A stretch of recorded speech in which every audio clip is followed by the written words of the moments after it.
May mga taong ganyan talaga. Akala mo okay, akala mo malakas, akala mo walang problema, nahihiya lang sila, natatakot lang sila, ayaw lang nilang mapahiya o makaabala. Pero may matinding pinagdaraanan sa loob nila. O di po ba? Kapag ganyan, mas nakabibigat yan sa ating mga dinadala, mas nakapapagod yan. Yung mayroon kang pinagdaraanan na walang nakakaalam, o kung meron man, wala naman silang pakialam. May mga taong ganyan talaga. Akala mo okay, akala mo malakas, akala mo walang problema, nahihiya lang sila, natatakot lang sila, ayaw lang nilang mapahiya o makaabala.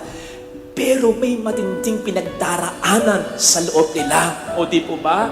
Kapag ganyan, mas nakabibigat yan sa ating mga dinadala, mas nakapapagod yan. Yung mayroon kang pinagdaraanan na walang nakakaalam, o kung meron man, wala naman silang pakialam.